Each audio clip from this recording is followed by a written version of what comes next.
Browns did today.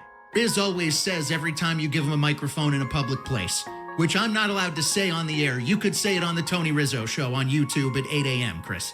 Bleep the Steelers. You know what the Browns did today? With Pittsburgh needing that win to win the AFC North, the Browns literally and figuratively bleep the Steelers. Think of how different now the trajectory of this franchise is because of this win.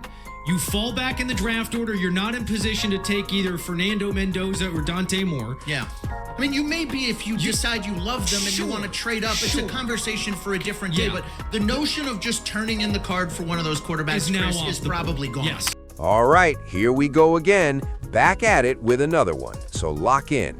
And like everybody already knows, this story starts familiar. Shedeur Sanders and the Cleveland Browns pulled off the win today. No debate there. But hold up, listen to this. A whole lot of Browns fans are still upset. And yeah, that's where things get interesting. Being mediocre, what does this accomplish? We still don't have a quarterback. Did you guys see the throw Shedeur made? Going backwards, up in the air when we have a lead. He doesn't understand to take care of the ball. Slow down. Did you see the way he started the game, though?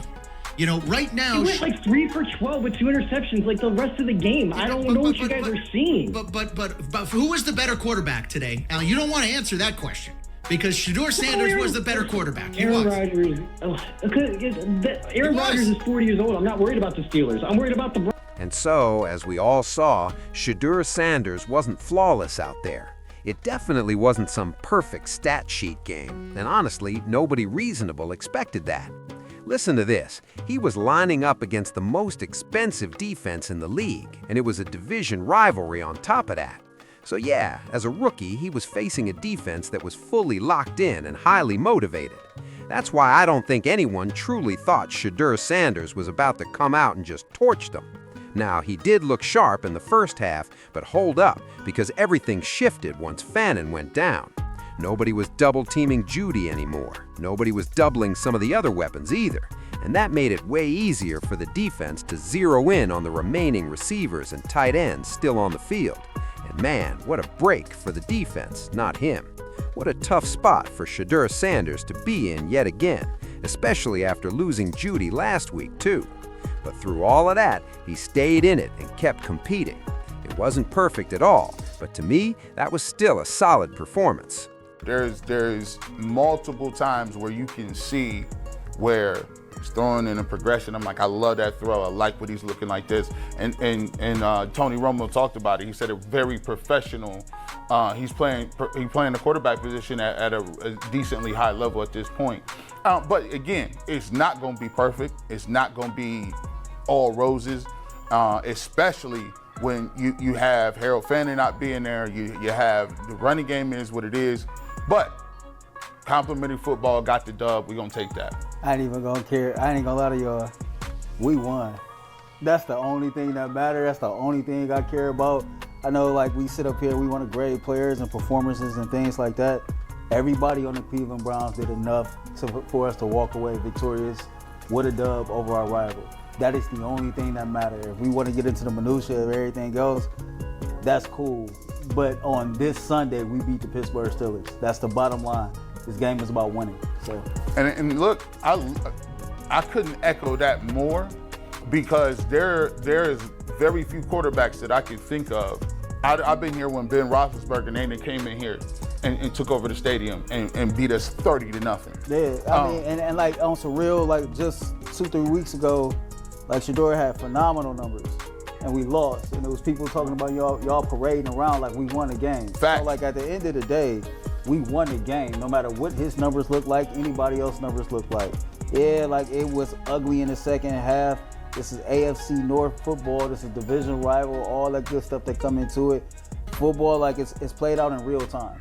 And when you watch the games in real time, the games just have different moments to where it can swing either way. Collectively, this football team did enough to get a dub, and that's the only thing that matters. I think if you look at it, for the most part, he had a horrendous. I think the interception he threw, I think he threw 2 of the worst plays he's thrown since he's been a quarterback. The quarterback, the one that should have been a pick six, we got lucky on. And then the throw, I'm not going to accept that. That was on him. He shouldn't have threw that ball. He knows it. He'll accept it he'll probably accept it in the press conference. He's probably already accepted it. He's already accepted it. Coach Primeland accepted it. Tommy Reese accepted it. We all know. But let me get to this, though. First and foremost, they got the dub. I'll take that. The second thing is, when I look at it, I saw a plethora of very nice throws. I saw some things in terms of still having mobility and with his legs. If you take away, he had 2 really bad throws. But in general, I saw a really nice throw to Cedric Tillman. I saw some throws in the first half to Jerry Jeudy. I saw the throw, obviously Harold Fannin Jr. did a really good job of adjusting to that football. And you take a look at the offensive line play. It was atrocious. We couldn't run the football, but when it's all said and done, he did make enough plays to get the win. And if you take those 2 throws, and I'm not even gonna say take them out, because I'm accounting full stop for those throws. But I think that you can't discount the fact that he came out there, did enough to get a game to win against the Steelers. And I thought he did some nice things, and mixed bag. But I think in general, we're gonna take that win. And I did see some positive steps. And he was at a point, we all looked at each other and was like, oh, he's cooking right now. Yeah. He's cooking right now. He was throwing on time until the interception came with the tip. But I thought in general, I'm gonna take the dub, and I thought he did some nice things in terms of getting the win and showing some. And yeah, there's absolutely no debate about this one. Shedeur Sanders went out there and looked exactly like a rookie quarterback playing on a struggling football team. That's not an insult either. That's literally how this is supposed to look. You're gonna see flashes, and then you're gonna see mistakes, period. Unfortunately for Shedeur, most of those flashes came early in the first half, while a lot of the rough moments showed up after halftime. But listen, even with all that, Kevin Stefanski still made sure to show him a little respect and some love. About Shedeur's performance today? Yeah, obviously he wins, got to win, so that's great for the young man. Gets to beat Pittsburgh, gets to beat a division rival, so they're not going to be easy, not in this division. So proud of him for that. There's always things he can clean up. I thought we got a little unlucky on that first interception. We can certainly learn from the second one, and he will. But yeah, he continued to battle. Ken, what do you think changed that? Because it seemed like Shedeur was really in control until he got hit on that first interception. It wasn't really his fault. But after that, just some mistakes maybe we would have liked to have back. What do you think maybe changed? I don't think anything changed, Daniel. I think it's a good defense. We made a few plays early. We'll look at the ways that we can make a few plays later too. How hard is it to lose Harold, your top weapon, in a game like this? Yeah, that was unfortunate. We had the 4 tight ends up just because of that injury on Friday. So he's a huge part of what we do. You saw it right away when it happened, but that was an incredible job adjusting to that football. It was a good read by Shedeur, and then to get in the end zone was great. But yeah, he was missed. So overall, right there with Kevin Stefanski, I felt like Shedeur Sanders went out and gave you a solid day. Bottom line, it was a solid performance. Now listen to this. Those throws everyone loves to say you can't make in a game, even Tony Romo was calling them out. A lot of those same throws Romo says Shedeur Sanders shouldn't attempt. We've all watched professional quarterbacks, starters, Pro Bowlers, and even Hall of Famers make those exact throws in their 3rd, 4th, and 5th seasons. It really doesn't matter. They all have rough days. They all make bad throws. They all have moments they wish they could rewind. And that's the give and take of having a quarterback with real confidence like Shedeur Sanders, especially when you've had the kind of individual success Shedeur's had going back to high school and college, where you believe you can fit every ball, then you hit the NFL and reality checks you with a learning curve. Peyton Manning had to deal with it. He still holds the rookie interception record. Fred Favre went through it too. He was known for throwing picks his entire career because the game is just different. The speed is different. The athletes are different. So yeah, there's an adjustment period that comes with that. And I honestly think we need to give Shedeur Sanders a little grace on some of these throws people swear you're never supposed to attempt.